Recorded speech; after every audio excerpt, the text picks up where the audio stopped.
Welcome to SparkStarter, the podcast dedicated to sharing stories that ignite female entrepreneurs into action. I'm your host, Elizabeth Goede, and I'm here to fan the flames of your entrepreneurial spirit. Each week, we bring to you the inspiring stories of women trailblazers from around the world who have sparked change in their industries, powered their ideas into thriving businesses, and pioneered their way to success.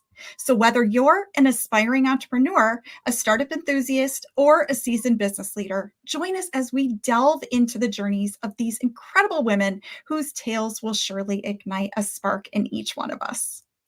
Joining us today is Ronnie Loaiza, the founder of Ronnie Life Coach. Ronnie is a master certified professional life coach accredited by the International Coaching Federation, a certified habit coach pro recognized by the National Board of Health and Wellness Coaches, and a certified personal trainer with NASM. With a unique approach that integrates mind, body, and psyche, Ronnie helps people form sustainable habits in eating, exercise, self-care, and daily productivity. Her philosophy centers on the power of transforming one's habitual way of thinking, leading to change behaviors and ultimately triumphant results. Ronnie's journey is as fascinating as her work. She is a self-funded entrepreneur who built her business from the ground up. Her multicultural background is vast. She even dreams in 3 languages and brings a rich perspective to her coaching. And don't forget to stay tuned to the end because there is a fun fact about Ronnie and the boss. Welcome, Ronnie. I'm so excited to have you here on our podcast. I'm really excited to be here because I'm a longtime listener. And so I'm just really excited because you just have such a variety of guests on here and we all relate to them. At least I relate to all of them. I really do in one way or another, even if there's just like a nugget, but usually there's more than a nugget. So thank you. I'm really glad to be here. Well, thank you so much for saying that. It's certainly a passion project to do this and make sure that we're profiling amazing women like you and inspiring other women to either start businesses or grow big ones. And so with that, most of our format starts with the beginning, right? Because as women, we usually don't necessarily have a straight line. And I'm imagining you didn't wake up as sort of a toddler and say, hey, I'd love to be a coach. So tell me a little bit and tell our, everyone that's listening today, Ronnie, what did you do before you were a coach? Like, how did you get led into this business? Well, I guess those are 2 different stories, but I think life experience and the personal turns do that and the opportunities we have. I think this is a little vague, but we have a lot more opportunities now, especially supporting each other, supporting each other as women, supporting each other as solopreneurs than we did when I was just starting out of college. I mean, we really did. We took the opportunities that were there. And of course, I got hired out of every internship because I always worked harder, stayed longer, asked a lot of questions, and just became a fly on the wall. But, I came from the day of, I'm probably older than you are. I just celebrated my 59th birthday. Yay. And when we were just out of high school and college, all the job requirements said multitasking, must be able to multitask. And Right. now, especially in the expertise that I have now as a habit coach, we see that multitasking is the worst. We need focus on each task, each endeavor, and we need to take more breaks. But, I'm going down a rabbit hole because now multitasking is not the thing. We're showing that that's not really the best way. But yeah, I wanted to get into journalism. Really, I wanted to get into advertising, but this funny. I grew up watching Bewitched, like Darren Stevens, Yes, if anybody knows who the heck I'm talking about. They would just I come up do. with a campaign and yay, that sounds great. I'm like, I want to get into that. I want to be in advertising, just come up with great campaigns. Well, an internship in advertising wasn't possible. It wasn't open at the time. So I took a journalism one at a TV station. Oh my God, the news bug bit me. And so I went down that path. But as it turns out, it's funny, the Olympics are close to my heart because I ended up working some Olympics, but I ended up going to France right out of college because I had just gotten a job in the newsroom of a local station in Florida. And I thought, I'm in. Why would I go to grad school? And my parents were the kind that everybody goes to graduate school. My sister did, my brother did, all my uncles and aunts did. But my dad knew I loved to travel. And so he Mm, dangled, why don't you go to France for a few months, learn some French, live with your brother, because he lived there at the time. mm. I couldn't pass it up. So I went to France for 5 months to learn French, and I ended up staying 5 years. Yeah. I love And it. in the meantime, things were happening in Europe, like the Berlin Wall came down and things like that. Things were rumbling. I went to every single network because I was just learning French. I went to every single American network and they were too busy to talk to me. Mm. And I went to CBS. I'm like, can I work for you? And he's like, bye. He talked to me for a few minutes. He's like, how's your French? I spoke a little bit. And he's like, all right, answer the phones. Months later, we joke around. He's like, all right, come in here into his office. He's like, who are you now? Because I'd been there for months. I helped coordinate everything as the incoming correspondents were coming in. So I got into news anyway. Isn't that weird? Because I I love just, it. yeah. And the thing that you said, I dream in 3 languages. I knew French when I started dreaming in it. Right. Well, so that's interesting. When you were working the desk and you were working all these incoming stories and you're in France, were you actually taking all these stories in French or were they No, in no, I was English? working for CBS News. So sorry, I know that was a little convoluted, but the correspondence coming from England because we had the London bureau and coming from the United States to I cover see. things in Europe. But then I ended up staying and then I ended up working as a freelancer, got my green card finally in France to work for all the networks. But I ended up working a lot of sports, ESPN, ABC Sports. I did the Tour de France. Not that I did it, I didn't ride a bike, but I was with the ABC Sports team. Cover, like I said, Roland Garros, the French Open. I went to the Olympics and, I went in Spain and I went in Albertville, France. I covered a lot of color stories. What I did is I would set up all the logistics for the incoming production crews and the reporters and correspondents. And so I would go out and get a lot of color. Color means like, for example, at Roland Garros, the French Open, I found the last factory to make tennis rackets with guts from from cows. I didn't know that Wow. that's where they were from.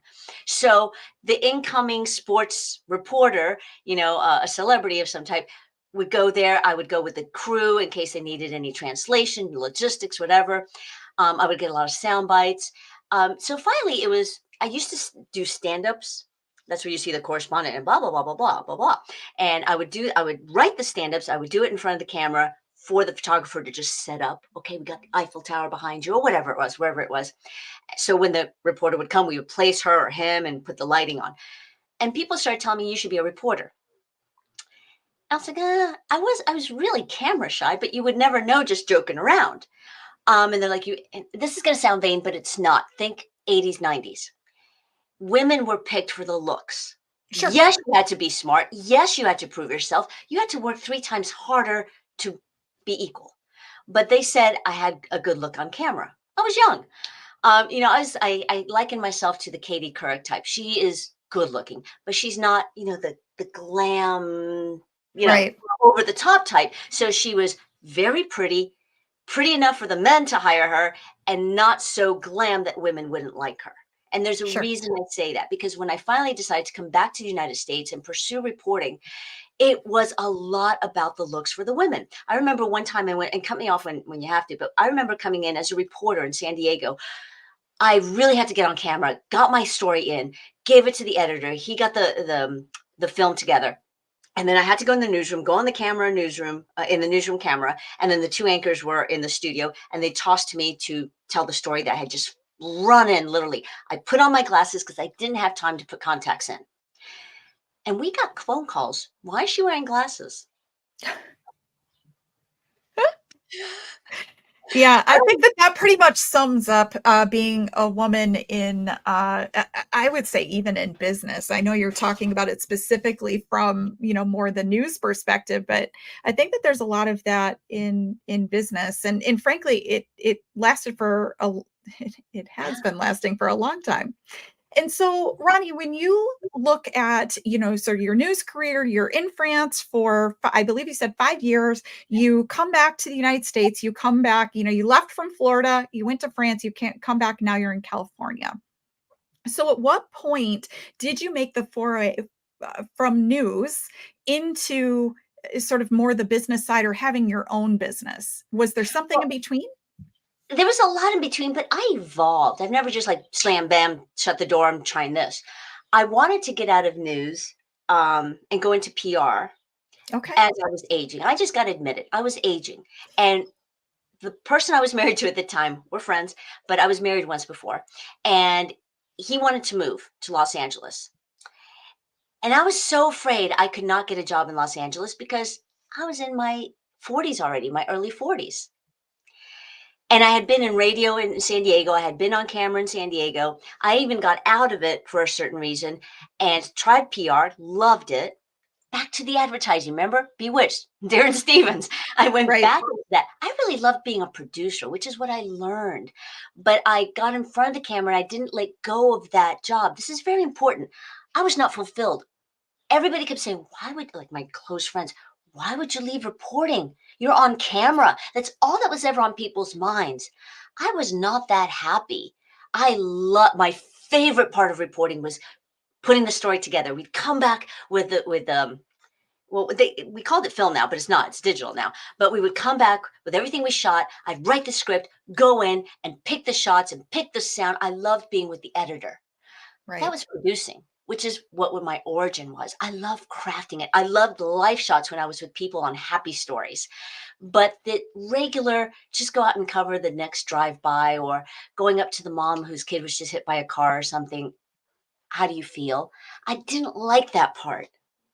Mm. How do we expect her to feel? And now I watch local news and I'm kind of a cynic because you can put any high speed chase from 10 years ago, put it on now, no one would know the difference. You can put on Right. a lot, it's hailing or there's a lot of wind, the El Nino's happening. We shouldn't be out here. Then why are you out there?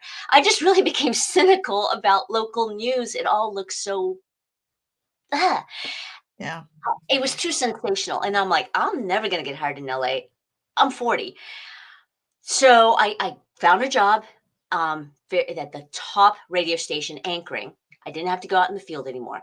I kept that till 2016. Something personal happened in 2016. I was burning the candles at both ends because I also started working in PR and I had also become a personal trainer because of my health. And then I let go of the PR and I was a personal trainer and an anchor. It was so weird, but I was an overnight anchor. My parents both passed in 2016. Oh, I'm And I sorry. just my mind wasn't in it. And I really felt, what do I love? What do I love? What do I love? I loved my personal training. When I became a personal trainer at the ripe old age of 46, it was because my back was hurting earlier before 46. It was like at 43, 44 years old. I had really banged up my body. This leads me to life coaching, by the way. I had really banged up my body because I grew up running, jogging, aerobics. Now it's called cardio. I banged up my Right. knee. I banged up my back. I was doing the step classes. And my doctors here in LA said, "Oh, you've got degenerative disc disease." Well, that sounded horrible. When I looked it up, it's just we're losing the fluid between our spines as we age. I was aging and my My body was, little baby puppy had that. oh, yeah. And it hurts and you can see the pain in them.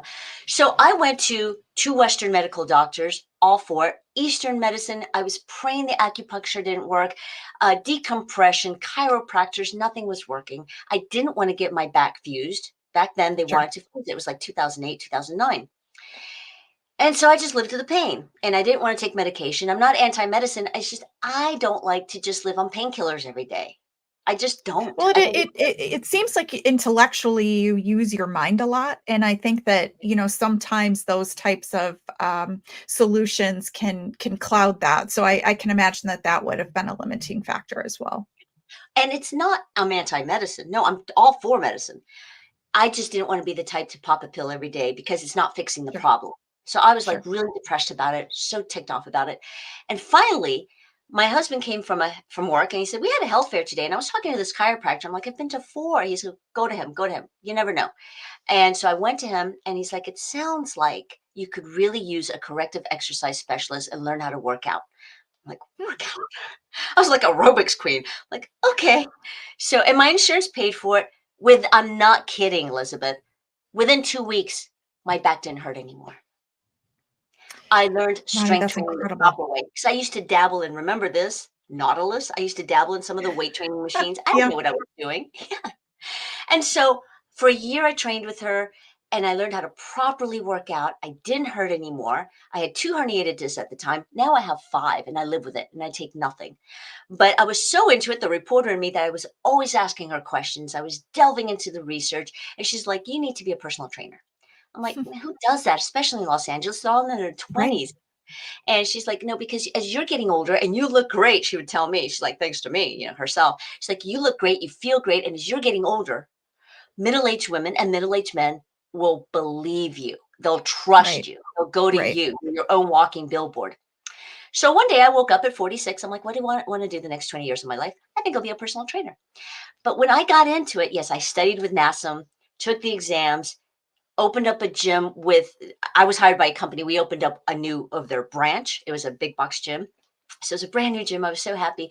I found out that even though I knew kinesthesiology, anatomy, all of it, I could give them the cookie cutter workouts. It was mostly mindset. It Sure. really was. And I set out to help each person, each individual be as fit as that person could be. So I had to really find out about their lifestyle, get all in their business, and really put a workout plan that they would do, which is the same now as a coach. What will you do? Not, well, should I do this or should I do that? Yes. Huh? What will you do? Yeah. What will you realistically easily do and build from there? That has spilled over into my coaching because when the pandemic hit, I couldn't drive around. I used to drive around LA and go to people's homes and boutique studios, and everything shut down. So I'm like, oh, great. Sure. Like everybody else, open up the laptop. I trained them on Zoom. And I had a lot of people, well, I say a lot because a majority of my clientele, they would talk to me. They would talk to me through their sessions and they would say, I've got a sister, my friend or my boss, they're not working out. And I thought everybody was working out because all of a sudden everybody bought a Peloton. So I'm like, okay, well, you want me to talk to her? I would talk to them. And I found a lot about how they just didn't feel like working out at home because they felt, I don't know, self-conscious. The kids were at home, their partners were at home. Plus a lot of women, I mean, I'm talking powerful CEOs and C-suite Mm. women and also team members and people who had jobs. They didn't want to be indispensable. So they were, at the beginning of the pandemic, people just didn't want to lose their jobs or they needed to be the boss. So we pulled up big girl pants up, but they still, their own self-care and their own workout just flew off the calendar. So how So do you go from having so even though you were driving around and training people, you said that you sort of got into the personal training when you opened sort of another company, right? You in essence either worked for them or contracted with them. So how did you actually find the motivation or the skills to actually decide to take this on your own? Like how did you make that jump? Because it's a very different mindset and background support to actually go from sort of having the security of something else that's established to creating your own thing. So how did you actually bridge that? well, that's just it. A company, it's a big box company. I got my first job through them. Then I went to another one, and they said we're opening up a new gym, so they hired newbies, and we opened up that gym. So it was like brand new equipment, all that. But we got paid. Let's say a session was 78 an hour. The personal trainers got paid 20 bucks out of that. And it would go up, but it was like sell, sell, sell. It was just a really big push to sell. So finally, it was like if I'm going to sell for the man, I'm going to sell for myself, which I had never done. I was not a salesperson. It was hard to let go of the W-2. It really Right. was, that little hammock, and go out to 1099. So I'm like, oh my God, and the LLC or I started with a DBA. I just went out and I became Hey Ronnie Personal Training. And it was scary. I went to a boutique studio, said, I know that personal trainers come here and train their clients. I'm like, yeah, you just pay us a portion. Okay. And that's how I started. I contacted my tax preparer. What do I do? He's like, start with a DBA. You're small. And it was really scary because it's like, well, do I advertise? What do I do?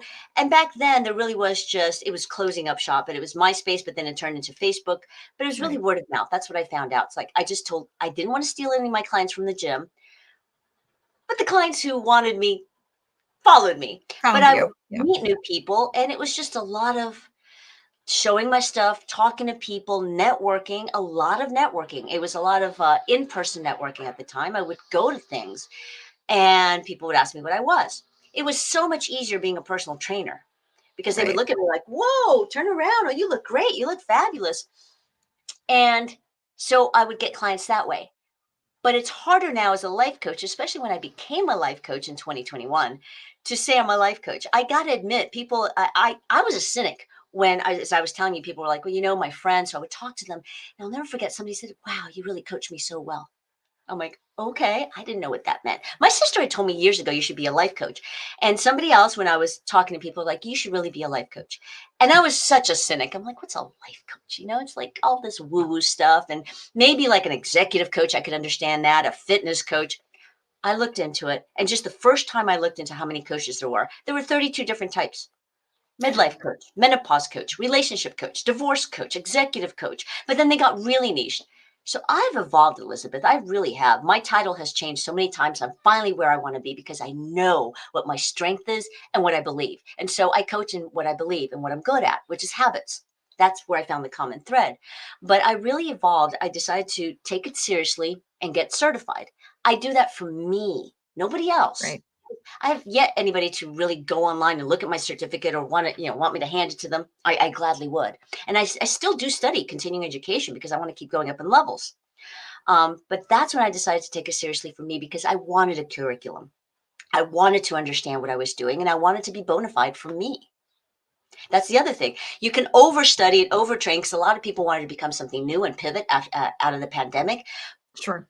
But I started taking clients on that wanted to transition in their career or start their own side gig, but make it a real thing. And so I was scared. I'm like, I'm not a business coach, but I took it on. It's like, you know what? I've got my life experience and I've got my coaching and it worked. I've taken several men and women through career transition in their 40s, 50s, and 60s. A lot of women in career growth. They came to me at first for like wellness or relationships, and we ended up working on other aspects of their lives. So, Ronnie, when you think about the difference, you sort of almost, I'm going to call it like a little step, right? So you went from working, in the news piece of things that was much more structured, much more of like a specific, very specific job responsibility. You go into the fitness side where you are actually working, in hand with an entity that is established and sort of has that W-2 sort of security. Then you go into sort of having your own fitness coaching and getting your own clients. And then you sort of evolve because you realize that the fitness is just one piece, right? You want to actually sort of help them throughout their entire, all the different facets of their life, which leads you into the life coaching. So at that point, did you move from a DBA to being more of a structured entity, or have you stayed with the DBA through all these years? I finally became an LLC because my tax preparer told me to. But also, no, for liability reasons, and I have to have insurance, and all that. So it makes more sense, but you don't Sure. have to. But you need to speak to your own business consultant to see what makes sense for you, especially starting out small. If you only have a small type of clientele, or it depends. Some people need to become an LLC when they have a whole team. I'm a solopreneur. So I don't need to, but I do it for liability purposes to protect my clients and protect myself, and we do Yeah, have, I mean, we certainly are not providing, specific advice to others no. on this podcast. We are just highlighting certainly, the steps that we've taken, and so sort of thank you very much for providing those thoughts because I do think sort of your legal team and your financial, your accountants and your bookkeepers are certainly the people who can give you the best advice on how to structure each of our listeners businesses. So moving Ronnie into sort of more of the business sort of nuts and bolts, what do you think has been the best piece of having your own business? Like, what is that thing that you look back and at the end of the day you're like, gosh, I'm so glad I have this business because of this thing? What is that one thing? Okay, this is where the emotions and what I call the woo woo comes in. Really, I found my purpose. All that to say is it feels fulfilling. And I don't know how to describe that. To me, it's in my chest. It's like, wow, it just really is. It just feels fulfilling. Of course, they're the little stresses. Of course, we have life, but it's not that little thing nagging in my brain like when I was in news and I knew, I don't like this anymore. I love parts of news. I really did. And I'm so grateful. Love that experience. Loved my friends. But there was always something, I'm not fulfilled. Is this really what I'm meant to do? Is it my calling? I have found my calling. But like I say, I'm very pragmatic. In my coaching, we really are very fact based. I call it evidentiary thought work. And I could take you through all that, the whole process. But I also practice celebrative accountability. What I love about me being on my own is I'm being me. Right. That brings with it all the responsibilities of being me because you can't please everyone and you're not for everyone. That's the scary part. But the exciting part is you really can be just you, your style, Yeah. And, your I think it's passions, your worth convictions. Sure. And I think it's worth sort of emphasizing that point. We do talk a lot on this podcast about, it's really hard to start a business you don't love because it's hard having a business. Like we can talk about all the sunshines and rainbows, but what I really want to talk about is what was the thing that has been the hard part about having your business. Like, we can talk about all the like great parts, but it's especially when you are a solopreneur, right? You have your own business and you're doing all the pieces and parts. You don't have anybody else to delegate to. What has been the hard part? Well, what I started to talk about is I said you can overtrain, overeducate. That's the shiny object syndrome, which I'm sure you've talked about or heard. Um, is the marketing. That's the hardest part. And it's not so much doing the work or hiring a VA to help you once you know what you want to do. It's at first you don't know what to do. You're like, oh my God, Right. everything's social media, everything's online. And when we first started, there was like Clubhouse and everybody was on doing Instagram reels and then TikTok came along. I'm like, no, I'm not doing that. And I'm not against it. It's just it wasn't me. But then other people were like DMing, you gotta do 1,000 DMs per week. You gotta do 30 DMs a day. And people try everything. So it's marketing. For me, it was the marketing part. It's like, what do I do? I'm sorry if you hear a leaf blower. It's gardening day, I guess. But really it's scary for me to pick what do I do? Somebody just tell me, just look at the crystal ball. So you have to calm down. And it's funny when I coach people, it's like, okay, let's see what is really you and align it with you. Sure. What have you proven are your proven capabilities, not just your experience on your resume, but let's look at your proven capabilities because that opens up possibilities. If you did this once in your life, how does that show what you're capable of? And then also what aligns with you. Yes, I use all social media now, but I found that LinkedIn was really, I like it. And I knew I liked it because I liked other people on there and their type of posts. Yes, I love Facebook. I've got a Facebook page. It's personal. It's totally different from my Facebook group, which you can find. It's a woman's Facebook group. And Instagram to me is just more social. And yes, I do post, like I'll post about this. I do post, but I don't live on there. I had to find what was right for me. And Sure. so I do help people find what is more plausible for them. But at first, especially 2021, 2022, a lot of people had the shiny object syndrome and they were taking a lot of courses and I've been told, yeah, I started this course. I paid 10,000 for this. I paid 30,000 for this mastermind. And they have unlooked at modules in their documents in their Word documents, or they go to really inspirational, and this happens to a lot of people. They go to inspirational webinars and conferences, and they take everything home, as I say, under their arm, and they go home and everything starts falling out from under the arm. You think you're going to apply all the strategies, and you don't. Right. So slow down. Whoa, Bessie. Let's find out again. Back to the personal training days. What will you do?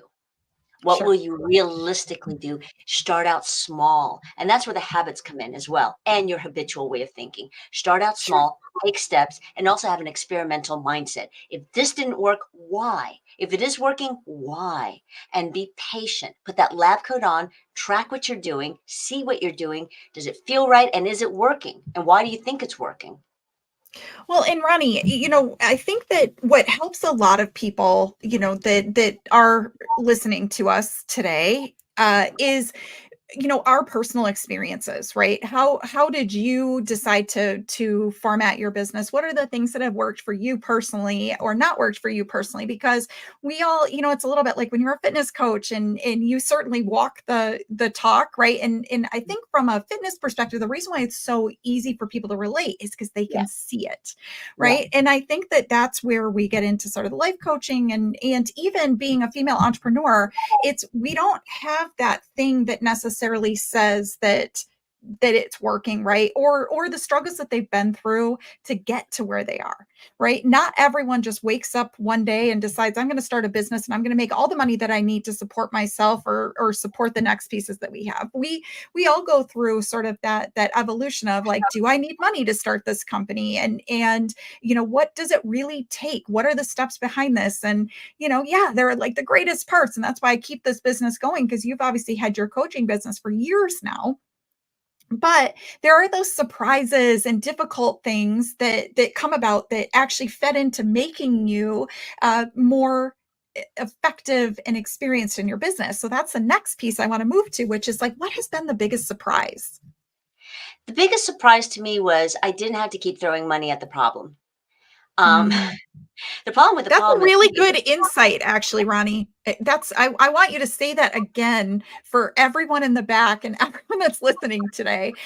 For each person that's here listening to us, I want to make sure you say that again. I didn't have to keep throwing money at the problem. Yes, you have to invest, but you have to know that you can invest and go slowly and keep your day job. you know, I'm still a personal trainer.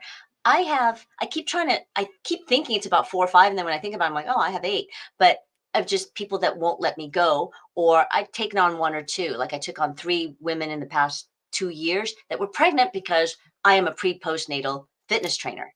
I Sure. got certified. Again, it's like if I don't know something, and I got scared because when I was a personal trainer, I used to give silver sneakers classes and senior fitness classes.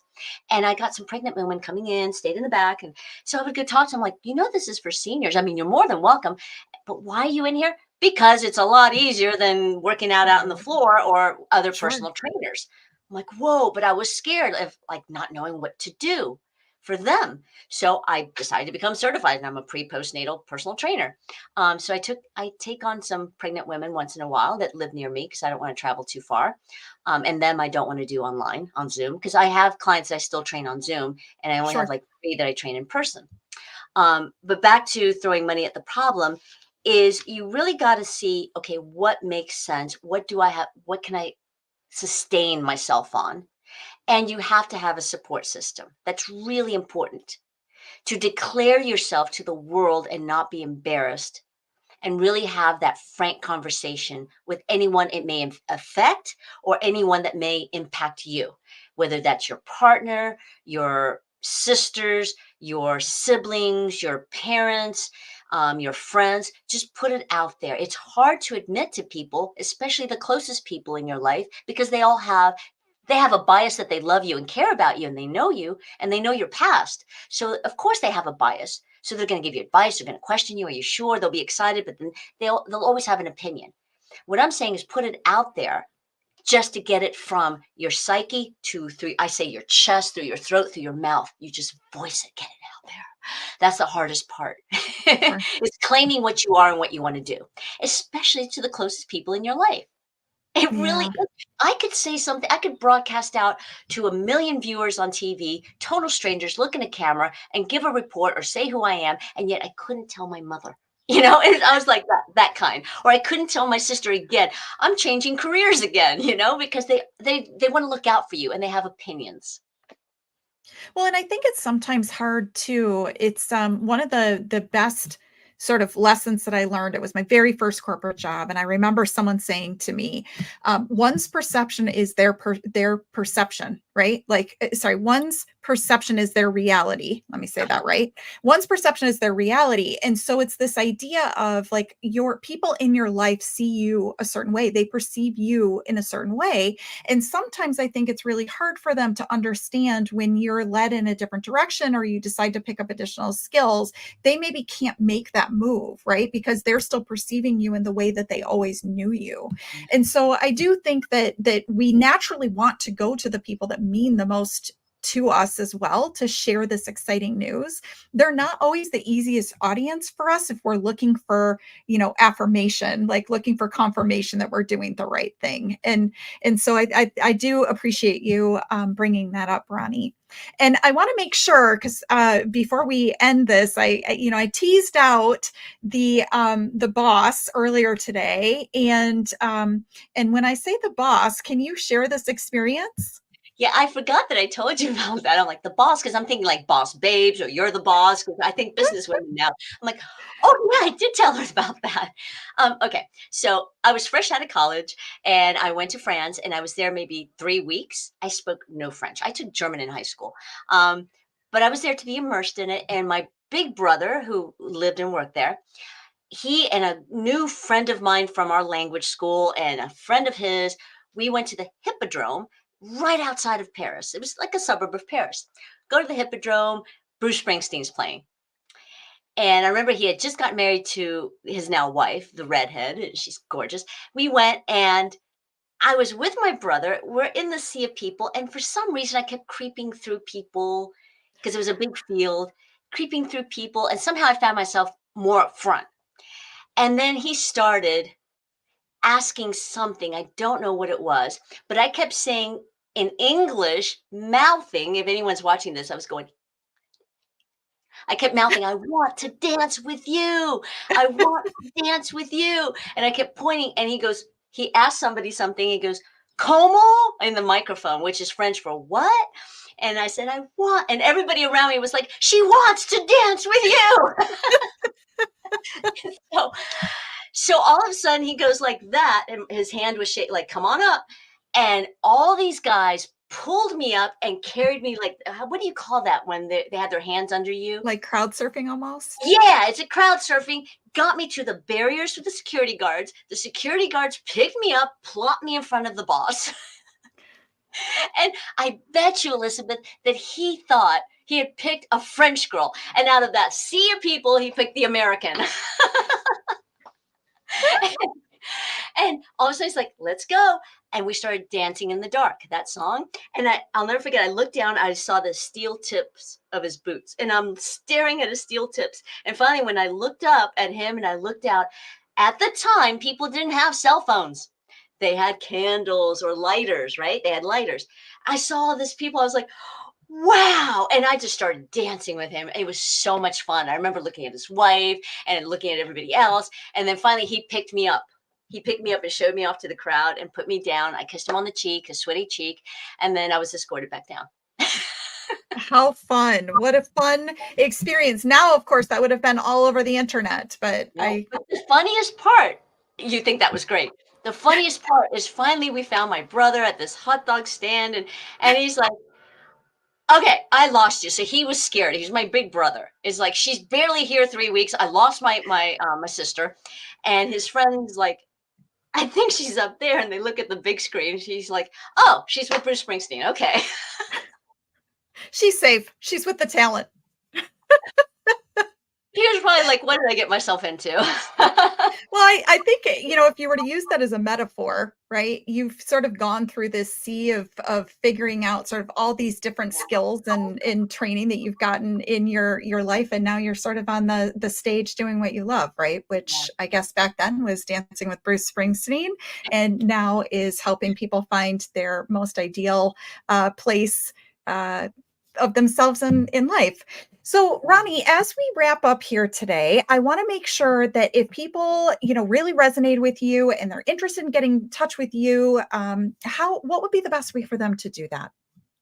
RonnieLoLifeCoach.com, RonnieLoLifeCoach.com. But I'm on LinkedIn, I'm on Instagram, I'm on Facebook. Just find me. And really, I want to distinguish that I really use my habits, because 40 to 50% of our day, and this is from meta studies, 40 to 50% of each one of our days, no matter who you are, which is nearly a half to half of your day, is just a series of your habits from the minute you wake up to the minute you go to bed at night. The rest you fill in. And so Right. I really want you to think of whoever's listening to this and watching this, what do I want to change in my life? Is there something I want to change? Something I've tried, but I've slid off? Whatever it is, in productivity, in time management, in your eating, in your fitness, different aspects of life, your relationship. It really does start slow and small with, let's look at your habits, let's look at your day. Your habits drive your day, they drive your life. So I really want you to think about that and just hop on a call with me. People call them strategy calls or discovery calls. It's a chat. It really is. So back to, how did I start my personal training? In-person networking, talk. And that's really what works for me. When you, in the marketing, what's worked for me is really when I connect with people and we talk about them. Let's talk about Yeah. you. What is it that you want? So hop on a call with me. And if I can help you, then we'll see that I can. And if I can't, or we don't think we're a good fit for whatever reason, at least we've made a really good connection.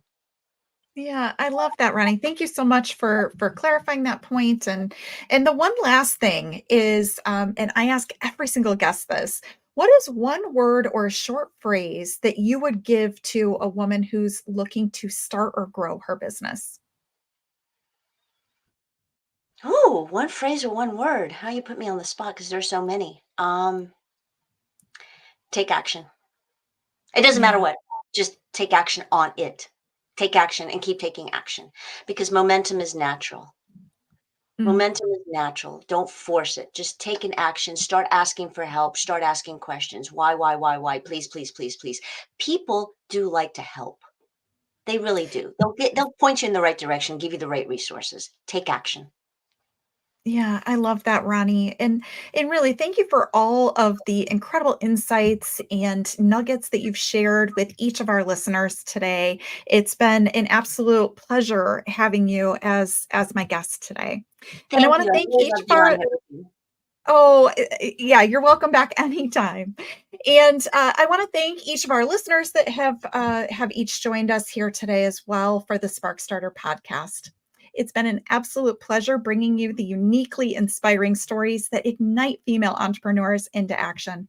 I've been your host, Elizabeth Goede, and on behalf of all the awe-inspiring entrepreneurs out there, I encourage you to not only dream big, but to ignite those dreams into action. Remember, every spark can lead to an extraordinary fire. So keep the spark alive for today, tomorrow, and the vibrant future beyond. And don't forget to subscribe to our podcast to never miss a spark. Until next time, stay ignited.